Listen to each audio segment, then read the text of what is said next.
Assalamualaikum warahmatullahi wabarakatuh.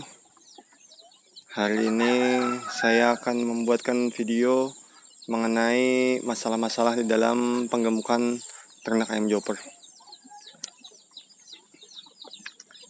Ada beberapa masalah bagi kawan-kawan yang mau berternak ayam joper. Ayamnya pada menjauh karena takut. Ini ayam joper 102 ekor atau 1 box per kandang. Ini kandang A, kandang C, kandang D. Jadi totalnya 300 ekor untuk yang saat ini masuk sekaligus. Ada beberapa masalah biasanya bagi kawan-kawan yang baru beternak atau yang pemula. Masalah-masalah yang dialami biasanya yang pertama, banyaknya tingkat kematian untuk DOC. Satu. Yang kedua, jumlah pakan yang dihabiskan atau biaya pakan atau kos pakan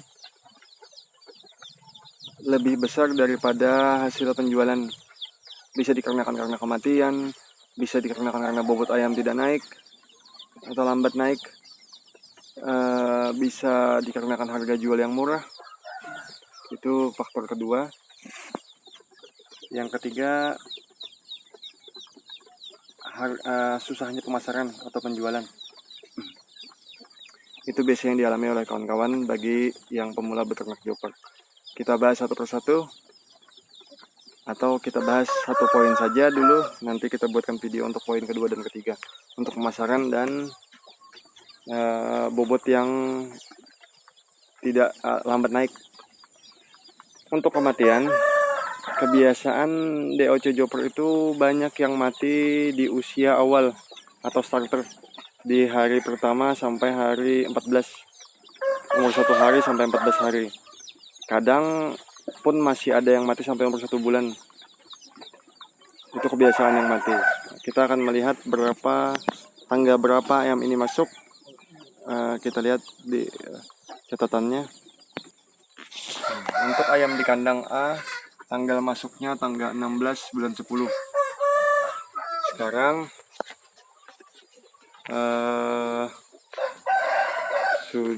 sudah tanggal 21, berarti sudah 5 hari. DOC di sini rata-rata umurnya 5 hari. Kawan-kawan bisa melihat DOC-nya sudah mulai tumbuh sayap dan umurnya sudah 5 hari. Sebagian ada yang sudah tumbuh bulu ekor. Ini untuk ayam yang sudah 5 hari ini dalam 3 kandang, kandang A, C, dan D.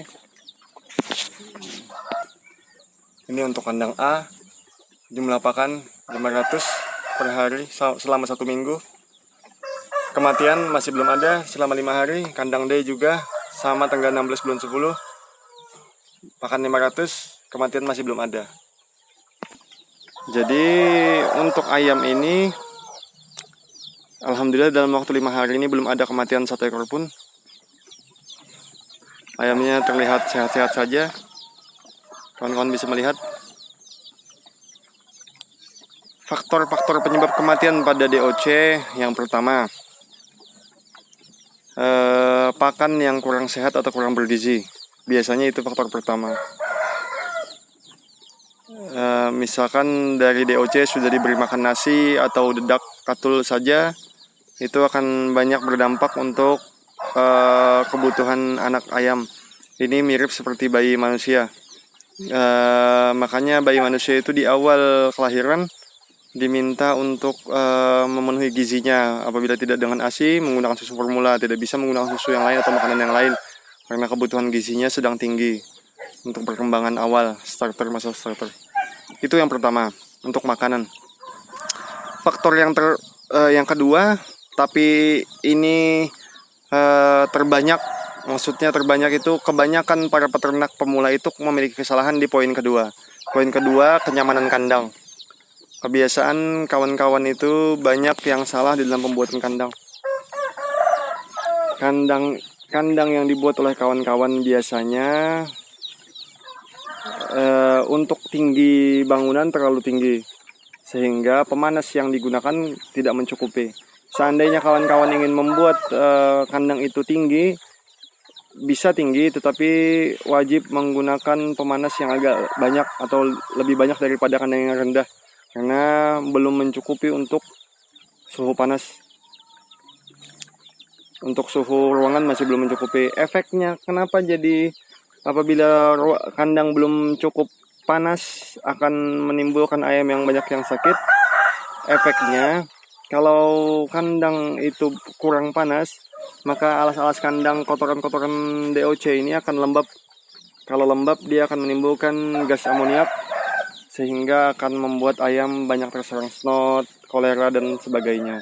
Itu dikarenakan kandang yang dingin atau kandang yang lembab. Tapi apabila suhu panas itu mencukupi, kandang akan lebih sering kering daripada lembab.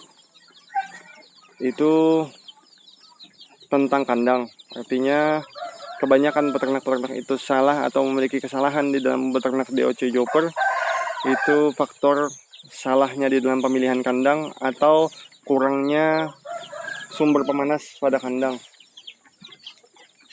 Seandainya kawan-kawan memiliki tipe kandang yang agak tinggi, jenis kandang brooding yang agak tinggi, lampu pemanas boleh kawan-kawan diberikan kap lampu jalan biasanya yang dari bahan seng itu untuk menjaga panas tidak naik ke atas dan menyimpan ke bawah. Jadi anak-anak ayam bisa menghangatkan diri untuk mendekat ke kap lampu. Kawan-kawan bisa mengecek apakah DOC itu kepanasan atau kurang panas dari keadaannya di malam hari. Nanti kawan-kawan silahkan lihat di kandang kawan-kawan yang masih pemula beternak. Apabila DOC seluruhnya mengumpul di tengah, di dekat dengan lampu, tandanya DOC kedinginan. Dan dia mencari sumber pemanas. Berarti sumber pemanas yang kawan-kawan punya masih belum mencukupi. Tapi sebaliknya apabila DOC sudah menjauh daripada lampu, menjauhnya lumayan jauh atau bahkan kadang sampai ke sudut-sudut kandang, ke sudut-sudut sini, atau lebih sering mendekat ke air, itu tandanya pemanas yang kawan-kawan punya terlalu panas sehingga DOC merasakan head stress dan mendekati sudut-sudut ruangan yang lebih dingin atau mendekati tempat minum karena lebih lembab, lebih dekat dengan air. Nah, itu tentang kandang. Jadi yang paling berpengaruh untuk pembesaran atau penggemukan, kandang dan pemanasan sangat mempengaruhi. Bahkan di umur yang sudah lebih dari 1 bulan. Nah, untuk di poin pertama tentang makanan, pakan kita ini menggunakan pur selama 1 bulan. Nah, 1 bulan menggunakan pur ini kita sudah memberikan probiotik dari awal pemberian pakan untuk mencegah anak ayam yang kolera atau diare, juga untuk menjaga agar kotoran-kotoran yang keluar di samping-samping kandang ini dalam keadaan tidak mengandung bakteri yang buruk atau bakteri E. coli. Jadi dijaga dengan cara menjaga bakteri baik yang dibiarkan di pakannya. Itu penjelasan tentang poin pertama tentang pakannya. Lalu poin kedua tadi tentang kandang. Kandang ini bagi kawan-kawan yang membuat kandang misalkan lebih tinggi, tadi kan menggunakan pemanas yang lebih banyak, dan disarankan untuk malam hari kandang itu bisa ditutup seperti ini. Jadi kandang itu perlu sirkulasi udara yang bagus, juga perlu bisa ditutup apabila malam hari saat cuaca dingin. Nah, di kandang kita ini menggunakan ini tirai. Ini bisa ditutup, tinggal dilepaskan saja karetnya, bisa ditutup ke depan.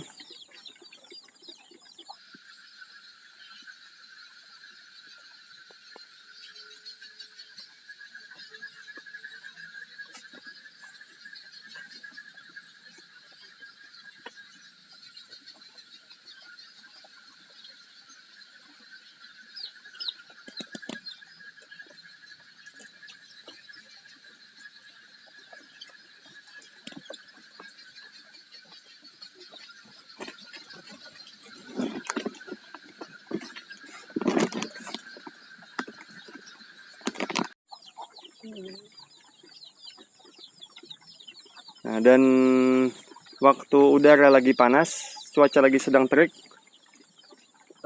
ini depan belakang bisa dibuka tirainya. Di bagian depan bisa dibuka, belakang pun juga bisa dibuka. Ini bisa digulung ke atas juga dan dikaitkan di sana. Ini agar sirkulasi udara bagus di saat cuaca terik.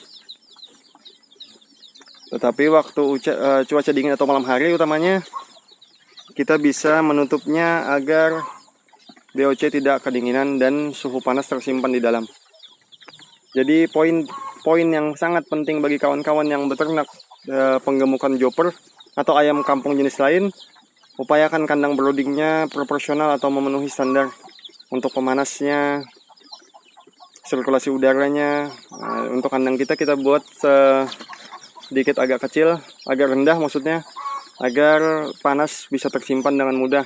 Ini mirip seperti kawan-kawan yang pernah membuat mesin tetas. Semakin rendah ruangan mesin tetas, semakin cepat pemanasan bisa tercapai.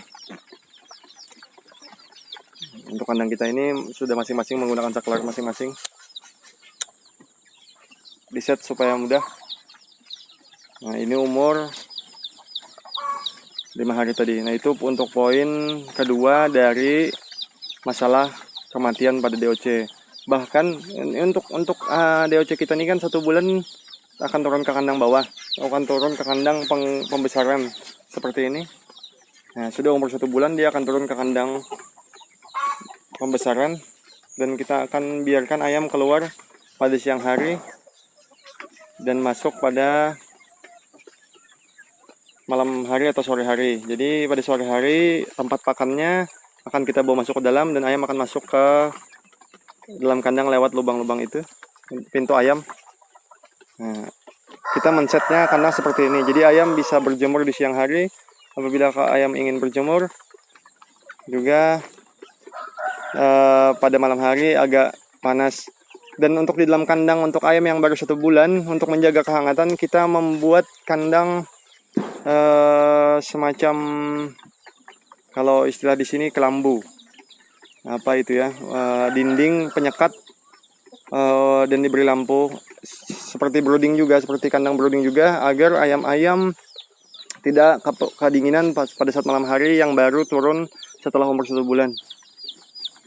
Ini penampakannya.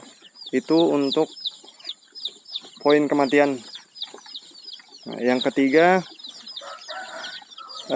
penyebab ayam itu banyak yang mati biasanya karena jenis kandang ini memiliki tingkat amoniak yang terlalu tinggi dan makanan yang tidak difermentasi dari awal. Maka kandang akan lebih bau menyengat apabila pakannya tidak difermentasi dari awal. Jadi faktor yang pertama itu makanan yang kurang gizi. Faktor kedua adalah kandang yang kurang cukup pemanasnya. Faktor ketiga adalah tingkat amoniak yang terlalu tinggi. Baik kawan-kawan yang menggunakan kandang jenis ini yang langsung, kandang yang kita buat ini langsung, agar tidak ada pur yang terbuang. Jadi pur masih ada yang jatuh ke tanah dan masih bisa dimakan oleh ayam. Atau kawan-kawan menggunakan kandang jenis lantai yang kawat dan diberi sorokan seperti ini. Nah, seperti ini baru umur 2 hari. Jenis kandang ini ada alasnya di bawah yang bisa ditarik untuk agar kotorannya langsung jatuh ke bawah. Nah, jenis kandang yang seperti ini pun juga apabila tingkat amoniak terlalu tinggi dan cuaca lembab, dia akan menimbulkan gas amoniak dan akan membuat ayam terserang penyakit. Ini karena kandangnya kecil, kita hanya menggunakan pemanas lampunya cuma 1, dan tetap kita menggunakan tirai di bagian depan agar ayam tidak kedinginan pada malam hari. Nah, kawan-kawan bisa melihat ayamnya sehat-sehat, DOC-nya sehat-sehat.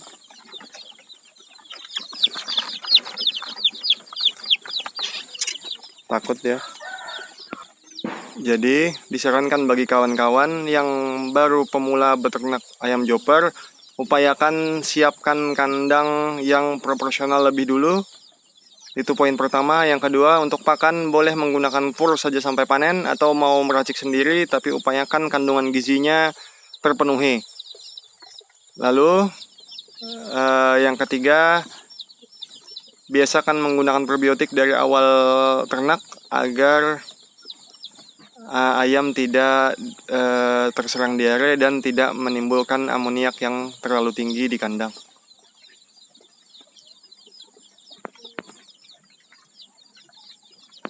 Itu saja dari saya. Nanti untuk poin kedua dan ketiganya kita bahas di waktu yang lain, karena nanti videonya terlalu panjang durasinya. Apabila ada dari kawan-kawan yang ingin ditanyakan mengenai ternak chopper, baik sistem kandang atau ukuran kandang atau pakan yang kami gunakan atau kesalahan-kesalahan yang dari kawan-kawan alami, ingin dikonsultasikan atau diceritakan atau di-sharing, silahkan komen. Nanti insya Allah akan kita balas. Wassalamualaikum warahmatullahi wabarakatuh.